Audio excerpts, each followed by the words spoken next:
Hello everyone, thanks for allowing me to speak today briefly about the Let's Call BS campaign, which actually is just wrapping up this week, so we're still officially in market.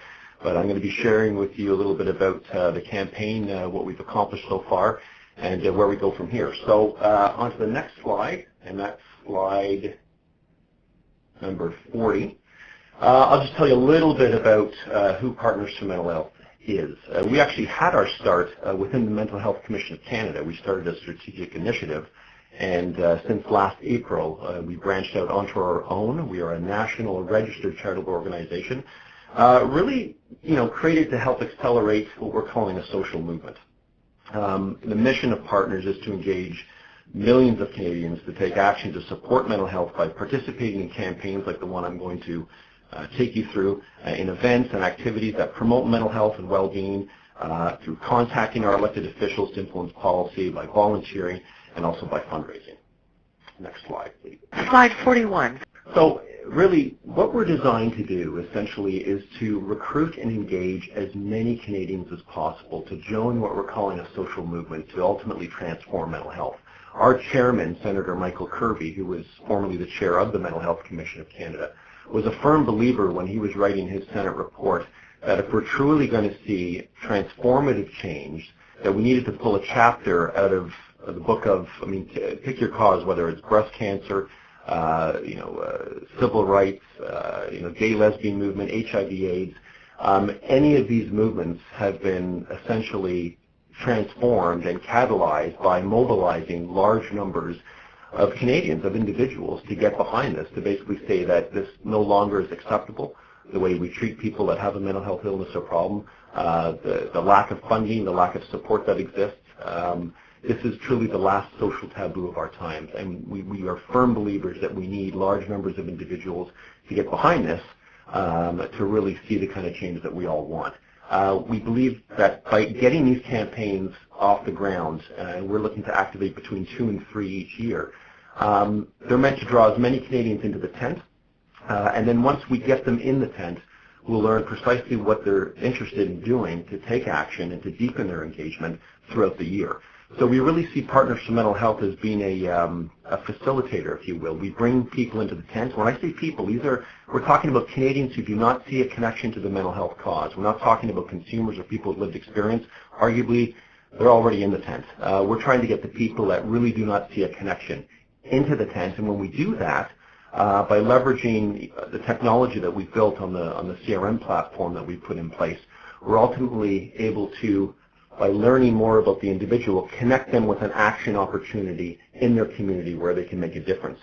So we're almost like a clearinghouse. It's not up to Partners to necessarily define all the action opportunities, but what we can do is when people come in, we can push them back out to different initiatives through different organizations, different mental health organizations, to get involved.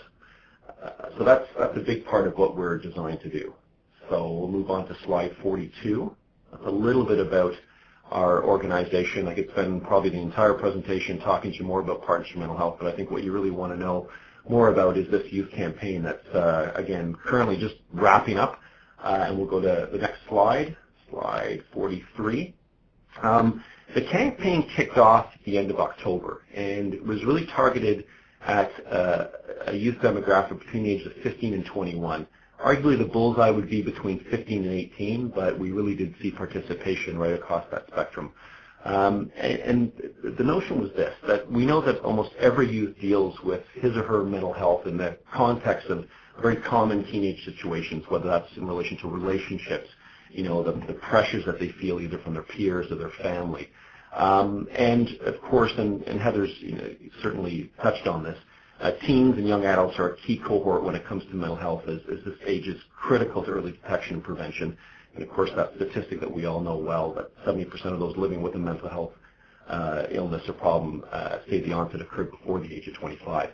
And what we found too is that youth are more socially aware than they've ever been before. And evidence does suggest that youth are primed to take on issues where, and this is interesting because this has come out of our research, where they feel that adults have ultimately failed them. They feel that the mental health system that has been served up to them, if you will, is very broken. And they feel that they can play a very positive, big positive role in transforming the system. It's an issue that they can own and they can drive huge change. Next slide, please, slide 44. We know that the issue is significant to young people. 7 million Canadians of all ages will experience a mental health problem or illness within the next year. 5 in 6 children diagnosed with a mental health problem or illness won't get treatment.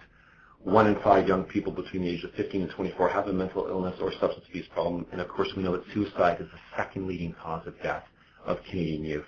And when I'm out speaking to young people in schools across the country during my travels, they are keenly aware of these issues and how mental health is such an important thing for them to pay attention to. So that's the challenge of the problem that was in front of us as we were developing the campaign. Next slide, slide 45, please.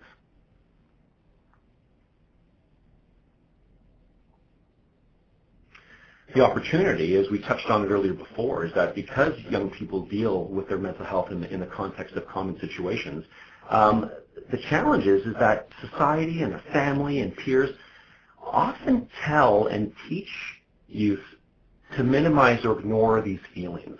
And if they actually go and do something about it, they're ostracized or labeled. And so, as a result, young people see themselves and their feelings and reactions as ultimately being abnormal, and they become shameful and don't seek support or help, which is a tragedy. So there's a huge opportunity to connect young people to these issues and ultimately drive much needed change. Next slide, slide 46, please. So the campaign objective was to mobilize tens of thousands of young people to show support for mental health and call for changes to how it's treated, supported, and funded. Slide 47, please. So the campaign idea was this notion of calling BS. And as Maria Luisa, who I know is on the line, can attest to, as much as we'd love to take credit for this idea actually came from youth. We actually brought to research a couple of campaign concepts that here at Partners we thought were brilliant, and they actually absolutely bombed in research. And there's nothing more humbling than having a group of young people tell you how bad your idea is. But that's essentially what happened. And so we learned the hard way, but we eventually got on the right path, engaged young people. Mind Your Mind certainly was a key partner of ours in really defining and refining the concept by having youth really, participate in the campaign development process. And when the question we posed was, how do you call out something that's unacceptable, that's not fair, that just isn't right, doesn't sit well with you? And the response that we kept getting over and over again was, well, that's really easy. We just call bullshit on it, or we call BS on it. So we thought there's a real interesting nugget there, right? And so, we thought this could be an anthemic campaign that really challenges young people to call out the way we talk about, the way we support it or fail to support it, the way we fail to treat mental health, by acknowledging actually that this is their issue. And why can't they be the generation to change things for the better? Okay, so that was the idea that the campaign was built off of. Slide 48, please. So when we talk about, calling BS, what we mean by that is the following. It's an acknowledgement that this touches all of us, actually, and that we know that youth deal with their mental health in their everyday lives. But it's also a call-out. It's a call-out to challenge the way we talk about it and support those who have a mental illness. And it's a declaration of support. It's a declaration to say, no, we need to change the way we talk about and act towards and support it, because we know change is necessary. It's absolutely necessary. And it's an opportunity to learn more about the serious gaps and issues that exist in the support and treatment of mental illness and how one can get involved to help transform it. And one of the big ways to do that was to get these day of action events off the ground in schools.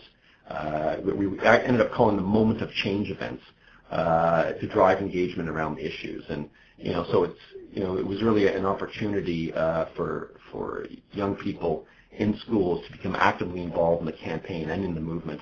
That either involved, passing out declaration sheets for their fellow colleagues to sign, to get signatures, to encourage their friends to get involved, to organize an event in one school or community.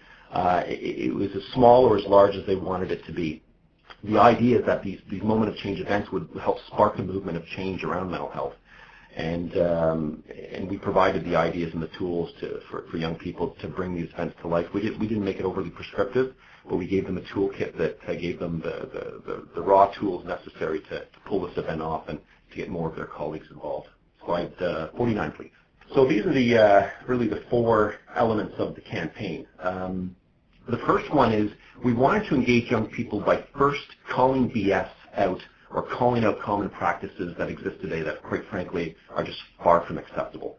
It's interesting because, the theme, the Let's Call BS theme, people say, that's really negative, Jeff. Like, shouldn't you be taking more of a positive approach? And so, my response to that is, with this campaign, we're looking to offer an outlet for youth across Canada to stand up and take action to better support mental health in our country. And we actually see Call BS as a positive outlet for change, one that actually empowers youth across Canada and actually puts them in the driver's seat to lead much needed change. The crux of the campaign focused on a declaration. We wanted young people to take that first step because we knew there was a lot of barriers to get into the tent and to get behind mental health. So we wanted to make it really easy. So we asked them to sign a declaration that showed their support for mental health and to call for changes on how it's treated, supported, and funded. And then use their social networks to ultimately recruit others, to rally their friends and their peers around the campaign, getting additional individuals to sign the declaration and get involved. And if they wanted to take it a step further, they could. They could organize, as I said, these moment of change events in their school, in their community, to learn more about the issues and to drive change. So those were the core campaign elements. I'll get you to go to the next slide, slide 50, please. And so I think it was Bob that mentioned this, and actually may have been Heather as well, about the need for social media to play a hero role, if you will, in catalyzing the movement and to drive engagement, and it certainly did with this campaign. And so this is just a snapshot of the actual declaration that we got people to sign online. We also had an offline form for people to sign, and also to share their story, their BS story or their BS experience on our BS wall. And this was the thing I think that blew us away the most, is that we had over 10,000 posts in an 8-week period by young people across the country calling BS out on a number of, whether that was an experience of theirs, whether it was something they heard, something they saw. If they wanted to share a photograph, they could do that as well. That wall provided an outlet for young people to get, what was on their chest, off their chest, and to make others aware of the kind of BS that exists in the system and why change is absolutely necessary. Slide 51, please. So the campaign, although social media played certainly a hero role, as I mentioned, we had both offline and online advertising and promotions to get the attention of young people, encourage them to get that declaration signed and get involved. We had a public service announcement. I'm not sure if any of you have seen it. It played in Empire Cinemas across the country in the month of November, but it's also been airing quite heavily on a number of networks, and will do so right through until the end of January. In fact, it was only supposed to run for a few weeks, but the networks actually contacted us and asked if we would allow them to air the spot longer, right through to the end of January. And of course, great, we loved it. So if you want to see the spot, you haven't seen it, go to callbs.ca or cedlam.ca pour mes amis francophones. You can go there to see it. So we had both French and English public service announcement. We had digital ads that were heavily trafficked on youth sites, social media presence on Facebook, Tumblr, Twitter. We had a number of different stories in youth magazines and blogs. We had a good partnership with Much Music, Music Plus. We had an ad in Cool magazine in Quebec. We did a number of street marketing stunts and, of course, just direct outreach to schools and to different youth groups. And slide 52, please. So results to date. Again, we haven't even started our post-campaign analysis, but I will share some very top-line numbers with you. We had almost 22,000 declarations collected over an 8-week time period. And again, folks, my advertising budget was tiny. It was very, very small. These declarations were collected as a result of the work of our volunteers, as well as the schools that just kind of ponied up. And I shouldn't say the schools. It was the student leaders in those schools that really grabbed this campaign by the horns and just made it happen. I talked about how we had over 10,000 submissions to the wall. We had hundreds of high schools and many post-secondary institutions as well embrace the campaign. They held their Moment of Truth events. We're just still gathering the numbers. We're still getting declarations in by mail and even online. We had over 1,000 toolkits that were either downloaded electronically or physically ordered from our campaign website that were shipped out there. And these toolkits were made up of postcards, made up of obviously declarations, self-addressed envelopes to mail the declarations back, stickers, posters, Q&A, key messages, resources for people to draw on if they so need them. So we're pretty pleased with the results so far. We have a number of key learnings that we're just gathering right now, both from participants, our volunteers, as well as the different agencies that we've worked with. So it's still early days, and hopefully maybe at a future call I can circle back and close the loop on our final key learning. But there's a number of things that we certainly learned from this campaign, and we're just delighted. The next step, of course, is what do we do with the people that we've brought in? As you can imagine, when you go on a declaration drive, there's a majority of individuals don't know who we are, what we're all about. So a big part of what we need to do is, of course, educate and inform. Make them feel that there's a credible organization behind this campaign and that this is just the beginning. We're working with a number of subject matter experts to help us define the contact strategy, the action opportunities for young people to continue driving change. We're asking the people that we brought in to be part of a number of different youth panels that we'll be able to leverage to make the campaign even bigger and better next fall. So there's a way to engage that way. And we're working with a few different, again, subject matter experts that are going to advise us on the advocacy front. So what are the policies that we want to point young people in the direction of to help influence change? And we don't have to look any further than the province of Quebec to realize how forceful young people can be. They can topple a provincial government. They can affect change. And so we need to lasso that. And we're not talking about, placard waving, stick thumping activities. We're talking about youth being at the table with our elected officials to say, these are the areas that we feel need change. How can we work together to make that happen? And Partners wants to be a catalyst in that. So there's still a lot of work to be done on that front, but progress is being made, and we want to make sure that we retain and hold on to the people that we did bring in. And as I said, channel the energy that they have and the drive that they have and the desire to make change to improve the next campaign, but also to improve, or to affect transformative change in their communities, because that's where they want to see change happen. So I'll stop there and pass the baton